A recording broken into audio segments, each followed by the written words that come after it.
श्री गुरु चरण सरोज रज निज मन मुकुर सुधारी।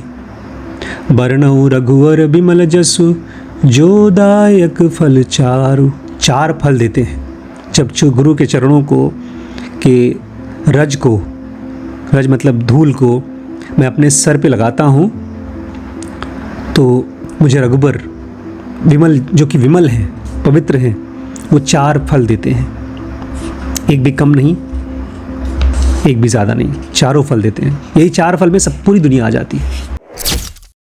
नमस्कार दोस्तों, स्वागत है आपका इस सीरीज़ में जिसको कहते हैं हनुमान चालीसा। कहते हैं जब तक भगवान नहीं चाहते तब तक आप भगवान को याद नहीं कर सकते, लेकिन लोग रोज़ याद करते हैं भगवान को। आप भगवान को नहीं याद करते, नॉर्मल लोग भगवान को याद नहीं करते।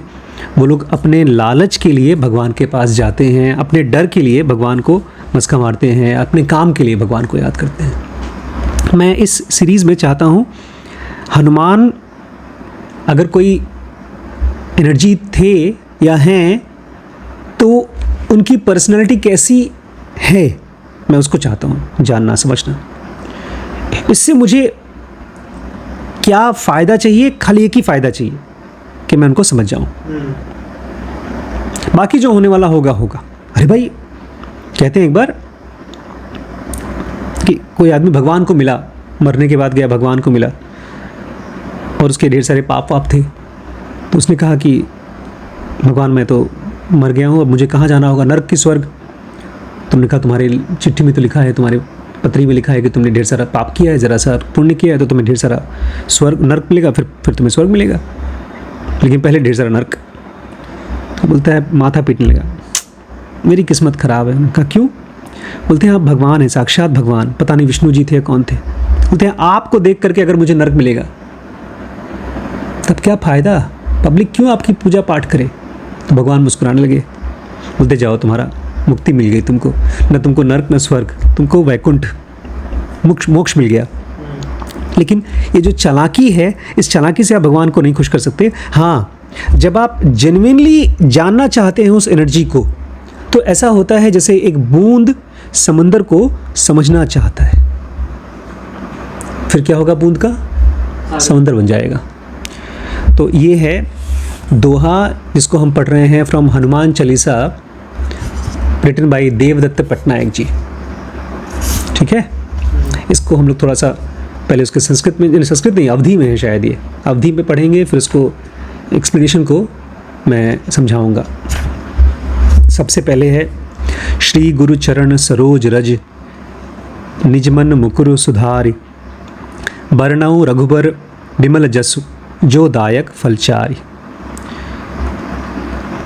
Having polished my mind mirror with the pollen dust of my Guru's feet, I bask in the unblemished glory of the Lord of the Raghu clan Ram, bestower of life's four fruits. कि मैं सबसे पहले अपने मन को साफ करता हूँ। Having polished my mind mirror, अपने मन का मिरर, शीशा, मतलब मन को एक शीशे की तरह कहा गया है। इसको सबसे पहले मैं साफ करूंगा, और किस चीज़ से साफ करूंगा? Pollen dust of my guru's feet, मेरे गुरु के चरणों से जो धूल मिलती है उससे मैं अपने मन के शीशे को साफ करूंगा। मतलब जो आपके शब्दों से, आपके मुंह से मुझे मिलेगा, आपके चरणों से, अपने पैरों की धूल का मतलब ये नहीं है कि आपके पैर की धूल मैं अपने सर पे लगाऊंगा, वो खाली बोलने का तरीका है। एक गुरु जो समझता है, जो जानता है, उन शब्दों को मैं अपने माथे पे लगाऊंगा, इससे मेरा मन साफ होगा। आई बास्क द अनब्लेमिश्ड ग्लोरी, और इसी वजह से मैं खुशी में ग्लोरी गाता हूँ, मैं बड़ाई गाता हूँ। किसकी? लॉर्ड ऑफ रघु क्लैन, जो रघु के वीर हैं। रघुवीर मतलब वो क्लैन था, वो पूरा का पूरा, क्या बोलते हैं क्लैन को? वंशज, रघु के वंशज, कुल, जो रघु के कुल में पैदा हुए हैं, भगवान Ram. Thus begins the Hanuman Chalisa. Devdutt Pattanaik जी कहते हैं, इस तरह से हनुमान चालीसा शुरू होता है। कंपोज्ड बाय तुलसीदास 4 centuries अगो इन अवधि। ये करीब 400 साल पहले अवधि में उन्होंने लिखा था, और ये अवधि बहुत दूर दूर तक बोली जाती है, अयोध्या से लेकर के वाराणसी तक। अयोध्या को पहले अवध बोला जाता था, और वाराणसी को पहले, अभी भी बोलते हैं, काशी बोला जाता था। और चालीसा का क्या मतलब होता है? Chalisa means poetry of 40 versus. Chalisa वो पोएम होती है जिसमें 40 वर्स होते हैं, 40 दोहे होते हैं। Hanuman Chalisa however has 43 verse, लेकिन हनुमान चालीसा में 40 नहीं है, 43 वर्स हैं, 43 श्लोक हैं। द मेन 40 वर्सेज आर चौपाई और क्वाट्रैन। जो पहले 40 हैं उसको हम बोलते हैं चौपाई। Versus with 4 short rhythmic segment, जिसमें कि 4 पाई, चौपाई मतलब जिसमें 4 लाइनें हैं। Verse with 2 long rhythmic segments, 2 at the beginning and 1 at the end. 2 सबसे ऊपर हैं और 1 सबसे एंड में है। जो सबसे ऊपर है वही वाला श्री गुरुचरण वाला, और 1 लास्ट में आएगा। तो एक तरह से जब आप हनुमान चालीसा पढ़ते हैं तो आप अपने मन के मंदिर के अंदर में जाना और निकलना, ये काम करते हैं। तो 2 श्लोक शुरू में और 1 श्लोक अंदर लास्ट में। ध्यान रखिएगा, अगर आप कभी हनुमान चालीसा पढ़ते हैं ना, तो उसके मतलब के साथ पढ़िए कि श्री गुरु चरण, मतलब मैं जब गुरु के चरणों से अपने मन को साफ करता हूँ और तब मैं ग्लोरी गाता हूँ। मतलब भगवान की मैं बड़ाई नहीं कर रहा हूँ, मैं भगवान को जानने की कोशिश कर रहा हूँ, इस लायक बनूँ कि मैं भगवान को समझ सकूँ। एक तरह से आप परमिशन मांग रहे हैं, आप वो कंडीशन जिसको हम लोग कल पढ़ रहे थे मोटिवेशनल इंटरव्यू में, इसेंशियल थेरेपेटिक कंडीशन हम कल पढ़ रहे थे। अगर एक पौधे को बड़ा करने के लिए धूप, पानी, मिट्टी सब जैसा चाहिए वो दे देंगे तो बड़ा हो जाएगा। तो आपको अगर भगवान को समझना है तो उसके लिए एक इम्पॉर्टेंट कंडीशन चाहिए। वो कंडीशन क्या है? विनम्रता। आज जो मैं गया था वहाँ पर भाई साहब से मिलने, तो मैं उनकी तारीफ़ कर रहा था कि बहुत अच्छे आदमी हैं, बहुत ईमानदार आदमी हैं। तो उनके मुंह से एक बड़ा सिंपल सा शब्द मिला। बोलते हैं, डॉक्टर साहब, जैसे बच्चों का खिलौना होता है, सांप, हाथी, छोटे छोटे खिलौने होते हैं, बच्चे खेलते हैं, उसके बाद वो खिलौना पैक करके रख देते हैं। हम सब लोग भी धरती पे इसी तरह से खिलौने की तरह आए हैं। भगवान ने हमको खिलौने की तरह रखा है। मैंने कहा, देखिए, आमतौर पे लोग ऐसा नहीं बोलेंगे, आप बोल रहे हैं। तो जब मैं उस आदमी को मिला तो कहीं ना कहीं मैं विनम्र हो गया। जब मैं विनम्र हो गया तब वो खुलना शुरू हुए, अपने बारे में बताना शुरू किया। यही चीज़ भगवान के साथ भी अप्लाई करती है। आप सोच रहे हैं हनुमान जी के चालीसा सुनाओ जी, ले आओ 1 बोतल शराब ले आओ, थोड़ा सा हुक्का पीते रहें और हनुमान जी के बारे में सुनते रहें। आप शायरी सुन सकते हैं, मुशायरा सुन सकते हैं, गज़ल सुन सकते हैं उस मूड में। लेकिन जब आपको ईश्वर के बारे में जानना है तो पहले आपको झुकना पड़ेगा मन में, पहले गुरु के चरणों की धूल से अपने आप को धोना पड़ेगा। देवदत्त कह रहे हैं कि हिंदू लोग हमेशा ये मानते रहे हैं कि आप अपने मन के अंदर में एक मंदिर बना सकते हैं केवल शब्दों से या चौपाइयों से, मंत्रों से। ठीक वैसे जैसे आप ईंट, लकड़ी, पत्थर से बाहर फिजिकल वर्ल्ड में मंदिर बनाते हैं। The psychological world exists parallel to the physical world. भैया बहुत गहरी बात कह रहे हैं। कह रहे हैं एक तरफ तो फिजिकल वर्ल्ड है जहाँ पर ईंट, पत्थर, आसमान, बादल है, और ऐसे ही उसी के साथ साथ पैरेलल दुनिया है साइकोलॉजिकल वर्ल्ड। साइकोलॉजिकल मतलब मन के अंदर की चीज़, मन के अंदर भी दुनिया है। These are 2 worlds inhabited by all living creatures। ये 2 दुनिया हैं जिसको सभी जीते जागते लोग रहते हैं, उसमें जीते हैं। Jiva in Sanskrit, according to Hindu scriptures, कह रहे हैं दोनों दुनियाओं में जीव रहते हैं। जीव मतलब जो जिंदा लोग हैं। ओनली द नॉन लिविंग, अजीव, exist solely in physical world. अच्छा, ये जो फिजिकल वर्ल्ड है यहाँ पर अजीव या निर्जीव भी रहते हैं, लेकिन जो लोग जीव हैं, जो जिंदा हैं, वो दोनों जगह रहते हैं। उस कैटेगरी में देखा जाए तो केवल इंसान आते हैं यहाँ तक कि आपके कीड़े मकोड़े भी नहीं आते। आप भले सपने की दुनिया में देख लें उन सबको, लेकिन उनको जीव की कैटेगरी में नहीं डाल सकते आप। मतलब जिसका मन है वही मन की दुनिया में जा सकता है। हिंदू में माइंड को और मैटर को, मन को और तथ्य को, मतलब समान को अलग अलग देखा जाता है। ये माना जाता है कि भगवान अलग है, शरीर अलग है, इसलिए हमेशा जुड़वा शब्दों का प्रयोग होता है। एक तरफ देही मतलब जहाँ शरीर है, देहा मतलब जो शरीर में रहता है, आत्म मतलब जो अंदर की आत्मा है, और शरीर, आत्मा और शरीर दो शब्द यूज़ किए जाते हैं। पुरुष मतलब अंदर का जो ईश्वर है, जो जिंदा है, और प्रकृति मतलब जो दुनिया है। शिव मतलब जो अंदर का भगवान है, और शक्ति ये जो बाहर की दुनिया है। इसलिए हिंदुओं में ऐसे डबल शब्द यूज़ किए जाते हैं हमेशा। The value placed on the psychological world is the reason why sacred Hindu writings are full of symbols and metaphors. अच्छा भैया,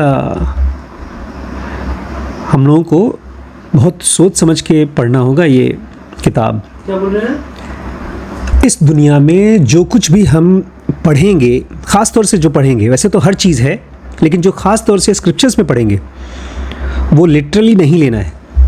मान लीजिए आप मानते हैं कि आप बहुत बड़े भक्त हैं भगवान के, हनुमान जी के बहुत बड़े भक्त हैं, तो आप उनकी पूजा कैसे करेंगे?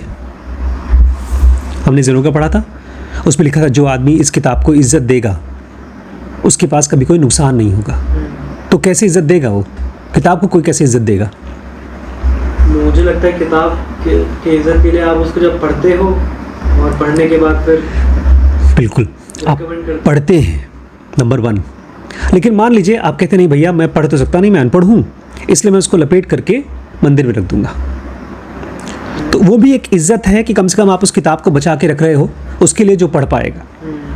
लेकिन जब आप ऐसा काम करते हो तो धीमे धीमे आप दुनिया को ये बताते हो ये किताब पढ़ने वाली चीज़ नहीं है, खाली पूजा करने वाली चीज़ है।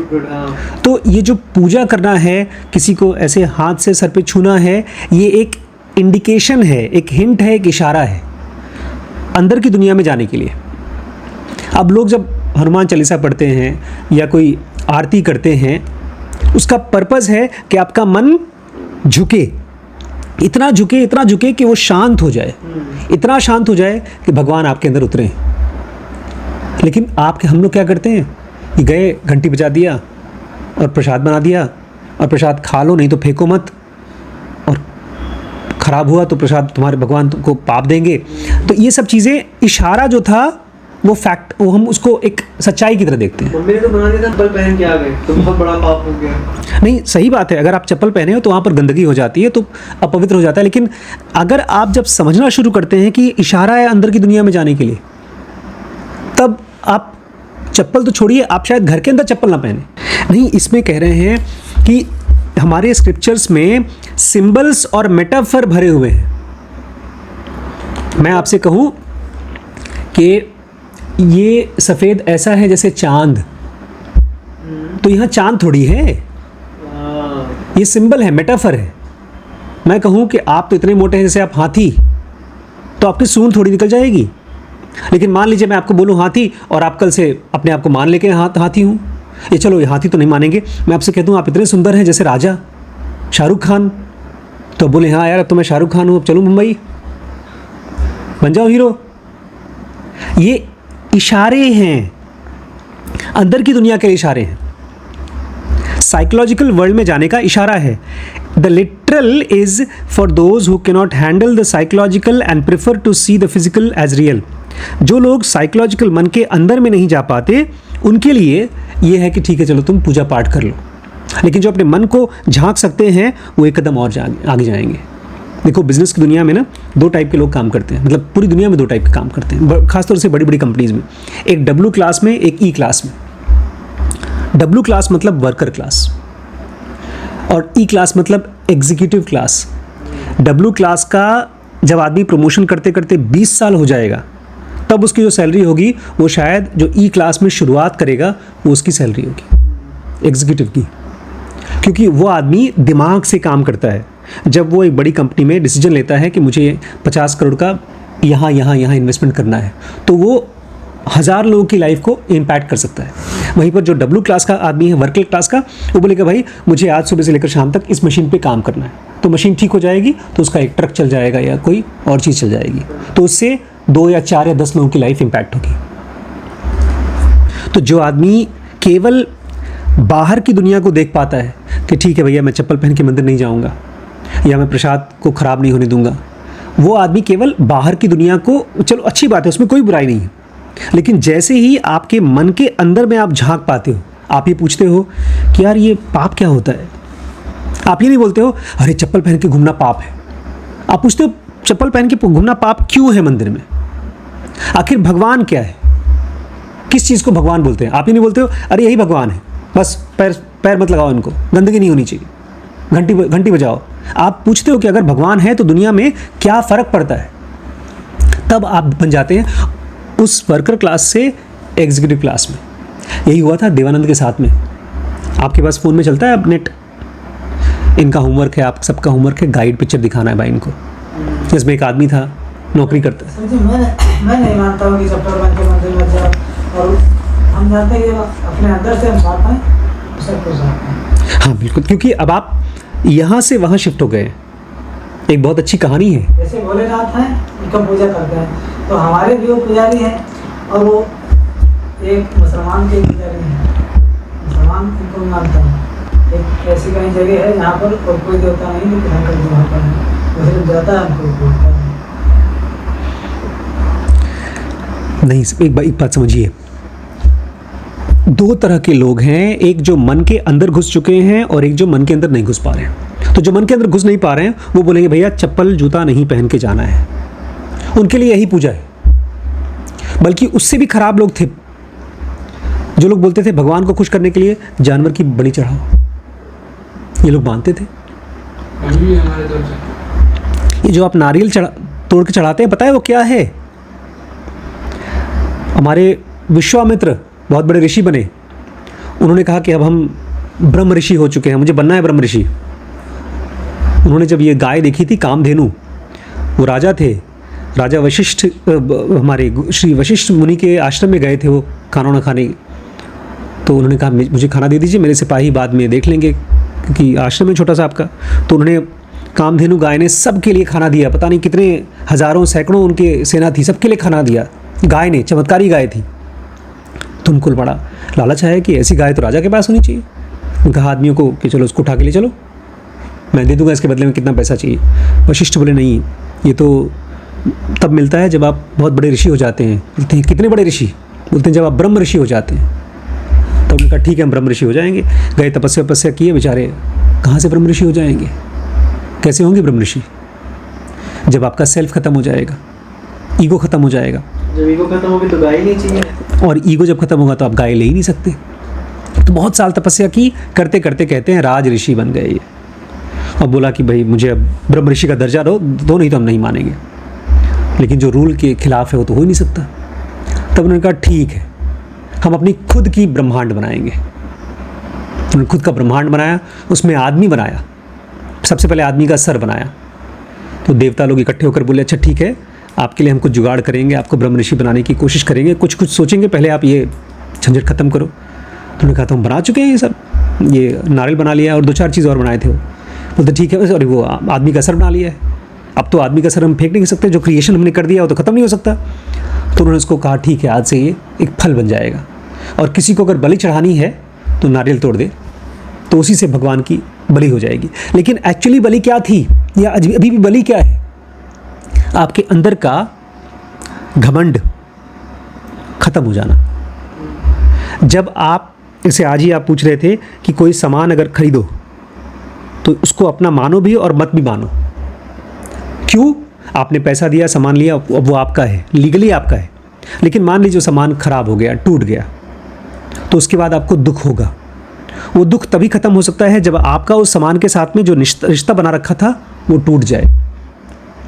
तो जब आप बलि चढ़ाते हो तो आप ये कहते हो मेरे मन में जो भी विचारों और इमोशंस का एक पत्थर था, दीवार थी, मैं डॉक्टर हूँ तो डॉक्टर को ऐसी इज्जत मिलनी चाहिए, मैं अमीर आदमी हूँ तो लोग मुझे ऐसे ऐसे जी करके बात करना चाहिए। जब ये आप तोड़ते हैं उसको बलि माना जाता है। तो ये हर आदमी सोच नहीं पाता, क्योंकि सोचने के लिए ना एक सेक्शन हमारे IESM में इंटेलिजेंस डेवलप होना चाहिए, इमोशन और सेक्स की मात्रा, सेंस ऑफ वाइटलिटी की मात्रा थोड़ी कम होनी चाहिए। इसलिए कह रहे हैं कि यहाँ हिंदुओं के किताबों में और जो भी स्पिरिचुअल बुक्स हैं उन सब में सिंबल्स और मेटाफर बहुत दिए गए हैं, इसलिए सावधानी से पढ़िएगा। कहते हैं फिजिकल वर्ल्ड में आप चीज़ों को नाप सकते हो। तो जो आदमी डरता है, बोलेगा भैया देखो मैं 100 बार ये काम कर दूंगा, मैं मंदिर का चारों तरफ घूम लूँगा, मैं अगरबत्ती जला दूंगा, जो चीज़ आप हाथ से देख सकते हो कर सकते हो, तो लोग उसी को करते हैं क्योंकि वो अंदर में डर से परेशान है। The verse refers to the mind as a mirror that reflects the world. कहते हैं इस पहले श्लोक में जो माइंड को मिरर की तरह देखा गया है, माइंड को किसकी तरह? शीशे की तरह। तो ये शीशा किस चीज़ को रिफ्लेक्ट करता है? इसके अंदर क्या चीज़ देख सकते हैं हम? दुनिया देख सकते हैं। We think we engage in the real world. Author कह रहे हैं हमको लगता है कि हम रियल दुनिया में रहते हैं। When in fact we engage with the world reflected in the mind mirror. ओह, जब मैं आपको देख रहा हूँ ना, तो मैं आपको नहीं देख रहा हूँ, मैं आपकी एक फ़ोटो मेरे दिमाग में बनी है उसको देख रहा हूँ। और ये तो लिटरल है। हम लोग थिंकिंग फास्ट एंड स्लो में पढ़ते हैं। आप एक एक्सपेरिमेंट करिए, कोई नया आदमी जिसको आप जानते नहीं हैं, कभी नहीं मिले, उसकी व्हाट्सएप की फ़ोटो खोलिए पहली बार और देखिए और अपने मन से पूछिए कैसा आदमी होगा। आज ही मुझे हुआ, मैंने इनकी DP देखी भाई साहब की जिनसे मिलने गया था, मुझे वो आदमी दिखाई दिया, सफ़ेद शर्ट दिखाई दिया, लगा जैसे नेता जैसे कोई है, और पीछे खड़ी थी फॉर्च्यूनर कार। अब तो पक्का अमीर घमंडी आदमी। ये क्या था? अमीर घमंडी आदमी मेरे मन का रिफ्लेक्शन था। मैं उस आदमी को नहीं जानता, मैं उस आदमी की रिफ्लेक्शन को जो मेरे मन में उसकी फ़ोटो बनी है उसको जानता हूँ। बड़ी कमाल की चीज़ बोली है। हम सच्ची दुनिया के साथ में एंगेज नहीं करते, हम दुनिया की जो हमारे मन में एक रिफ्लेक्शन आती है, झलकी आती है, उसके साथ एंगेज करते हैं। A dirty mirror will distort our view of the world. इसलिए अगर मेरा मन गंदा है तो हम दुनिया की जो छवि देखेंगे साफ साफ देख नहीं पाएंगे। बेचारा अनुज यहाँ था ही 4 दिन से, तो हमारी गाड़ी गंदी थी, बस वाइपर चला करके पानी डाल के वही चला रहे थे काम, साफ साफ रोड नहीं दिख रहा था। So we need to clean it. इसलिए सबसे पहले हमें अपने मन को साफ करना पड़ेगा। द क्लेंसिंग एजेंट, और किस चीज़ से साफ करेंगे? Is the dust of guru's feet. गुरु के चरणों की धूल, क्योंकि उनके चरणों की धूल इतनी ज़्यादा पोटेंट है, वो आदमी इतना ज़्यादा एनलाइटेंड है कि उसके चरणों की धूल में पोलेंस है, सरोज मतलब जो फूल के अंदर पोलन होते हैं जिसके ज़रिए आप नया पौधा बना सकते हैं, वो उनके पैरों के नीचे है। कि अगर उसमें ज्ञान का बीज है, वो आपके दिमाग में चला गया तो ज्ञान का पौधा और जंगल बन सकता है। Our dirty mind mirror is contrasted against pure Bimala glory of Ram who offers 4 fruits. तो एक तरफ हमारा मन गंदा है जिसको साफ करना पड़ेगा, और दूसरी तरफ भगवान राम को बताया गया है विमल गुटका नहीं, विमल मतलब प्योर, पवित्र, जिसके अंदर में मल नहीं है, विमल। और उसमें से भगवान राम हमको 4 फ्रूट्स देते हैं, फल 4 ही, चार हमको फल देते हैं। That comes from God, nourish human existence. उसमें से 4 फल कौन कौन से हैं? धर्म मतलब सोशल ऑर्डर, आप समाज में आपका एक धर्म स्थापित हो जाएगा, आप एक सोशल ऑर्डर में रहेंगे, सोसाइटी में आपकी रिस्पेक्ट होगी। अर्थ, रुपया पैसा कमा पाएंगे, भगवान देंगे आपको। काम मतलब आपको आनंद मिलेगा, प्लेजर मिलेगा दुनिया में। और लास्ट में मोक्ष मतलब मुक्ति मिलेगी फिजिकल वर्ल्ड से। तो ये संबंध है। अगर आप गुरु के चरणों की धूल को अपने सर पे लगाते हो तो आपको 4 बड़े बड़े फल मिलेंगे। कहते हैं मन जो कि असल में एक मिरर है, मुकुर, उसका मतलब है, मुकुर का मतलब mirror, can also be seen as flower. आप उसको एक फूल की तरह भी देख सकते हैं। Similar sounding words when we think about it. मुकुर और मुकुल दोनों जैसे सुनाई देते हैं शब्द। क्या क्या पोएट ने जानबूझ के इसको मुकुर मुकुल एक साथ एक ही जैसे आवाज़ वाले शब्द यूज़ किए हैं? कहते हैं ये चाहते हैं कि आप अपने मन को देख सको कि इसमें कचरा है और आपको दिख सके कि गुरु के चरणों में कोई बहुत बड़ी चीज़ है जो मुझे चाहिए। इसको कनेक्शन डेवलप किया गया है। अभी हम लोग उसमें भी पढ़ेंगे, मोटिवेशनल इंटरव्यू में पढ़ेंगे।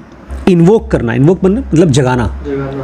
इस तरह से सबसे पहले आपने अपने गुरु की आशीर्वाद लिया और भगवान को जगाया and polished the mirror, mind mirror. Plus ये खाली नहीं कि आलसी हो गए, आप अपना भी शीशा धोते हैं, अपने मन को पॉलिश करते हैं। तो अब समय आ गया है कि आप जिस काम पर जा रहे हैं उसको बताएं। इट इज़ टाइम फॉर संकल्प। अब आपको संकल्प लेना है। वो संकल्प क्या है कल पढ़ेंगे, जिसको ऑथर ने नाम दिया है स्टेटमेंट ऑफ डिज़ायर, कि मैं क्या चीज़ चाहता हूँ आपसे। श्री गुरु चरण सरोज रज निज मन मुकुर सुधारी, बरनऊ रघुवर बिमल जसु जो दायक फल चारु। 4 फल देते हैं जब गुरु के चरणों को के रज को, रज मतलब धूल को मैं अपने सर पे लगाता हूँ तो मुझे रघुबर विमल, जो कि विमल हैं, पवित्र हैं, वो 4 फल देते हैं। एक भी कम नहीं, एक भी ज़्यादा नहीं, 4 फल देते हैं। यही 4 फल में सब पूरी दुनिया आ जाती है। बड़ा अच्छा था, पता है। इंडिया के जो इस तरह के स्क्रिप्चर्स हैं वो डर पर बेस्ड नहीं है, वो पॉजिटिविटी पर बेस्ड है। इसी पर मोटिवेशनल इंटरव्यूइंग बेस्ड है कि आप पॉजिटिव चीज़ ईश्वर के अंदर देखते हो और आपके अंदर में भी वॉक करोगे। जो हमारी नेचुरल चीज़ है वो फियर है, डर है, जिसमें हम लोगों को डराते हैं और ख़ुद भी डर के मारे चीज़ें करते हैं। तो दोस्तों, अगर आपको ये सीरीज़ काम की लग रही है तो मुझे कमेंट सेक्शन में बताइएगा, तो इस पूरी हनुमान चालीसा को हम कंप्लीट करेंगे, ठीक है। और मोटिवेशनल इंटरव्यू फ्री में है वो। और मोटिवेशनल इंटरव्यू मतलब एक तरह की वाक सिद्धि, आप दूसरे को कैसे बदलें, ख़ुद को कैसे बदलें, उसकी सीरीज़ है। उसकी प्लेलिस्ट मैं नीचे डाल दूँगा, आप उसको जाकर के चेकआउट करिएगा। उसके हम अभी पैसा नहीं ले रहे हैं, वो फ्री है, ठीक है।